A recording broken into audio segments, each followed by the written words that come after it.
আৰু প্ৰথমতে মই আপোনালোকক ক্ষমা খুজিছোঁ। কিয় ক্ষমা খুজিছোঁ মই আপোনালোকক কৈ আছোঁ। আপোনালোকে মোক ভোট দি হোৱা MLA মই নহয়।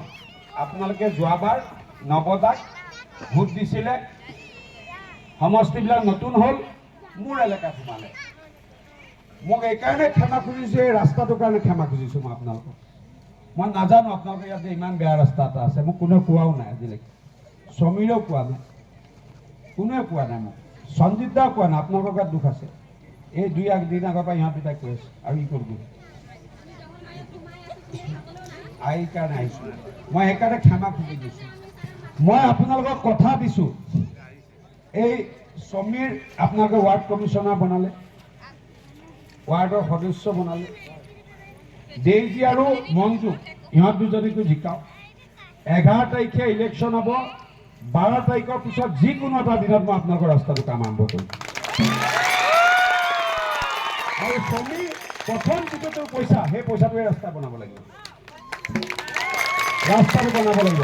নহ'লে মই দ্বিতীয়বাৰ নাহিম ইয়াত। কিন্তু একেবাৰে ডেইজি আৰু মঞ্জু, এই ৰাস্তা, এই পঞ্চায়তৰ প্ৰথম কাম এই ৰাস্তা হ'ব লাগিব। মই লাজ পাইছোঁ আজি, ইমান বেয়া ৰাস্তা না, মই লাজ পাইছোঁ। কষ্টটো বাদ দিয়ক, কষ্টটো কৰিবই লাগিব। লাজ পাইছোঁ মই সঁচাকৈ কৈছোঁ। মই গম নাপাওঁ নহয়, আজি প্ৰথম গম পাইছোঁ। মই আজি প্ৰথম আহিছোঁ জানো। সিটোতো মোক তই লৈ যোৱা নাছিল জানো গাড়ী দি? সিটো মই বনাই দিব বুলি কৈছোঁ, বনাই দিম।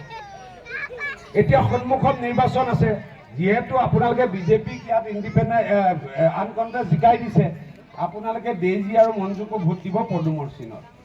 কিন্তু মই দুটামান কথা কওঁ যে আপোনালোকৰ এই গাঁওখনত চাগে 90% চাহ জনগোষ্ঠী মানুহ নে 100%? 100% চাহ জনগোষ্ঠী মানুহ।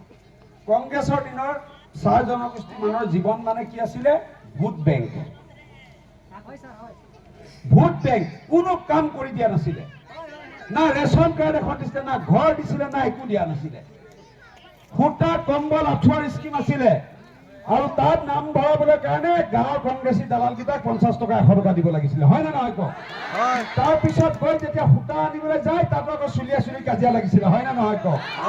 আজি আমি যে অৰুণোদয় দিছোঁ, কোনো লাইন পাতিব নালাগে, ক'তো চুলিয়া চুলি লাগিব নালাগে। 29,500 মাইকী মানুহক দিছোঁ। ইয়াত যদি কোনোবা অৰুণোদয় পাবলৈ বাকী থৈ গৈছে, এই মাহৰ লাষ্টলৈ আমি অৰুণোদয় দিয়া আৰম্ভ কৰিম। সমীৰ মোক নাম দিবি, মই চবৰে নাম ভৰাই দিম আৰু একদম সন্মান সহকাৰে 1250 টকা একাউণ্টত সোমাই দিম। কংগ্ৰেছৰ দিনত ঘৰ জিঅ'টেক কৰিবলৈ পইচা লৈছিলে। ঘৰ যদি পাইছিলে 70,000 টকা, 20,000 টকা ঘোষ দিবলগীয়া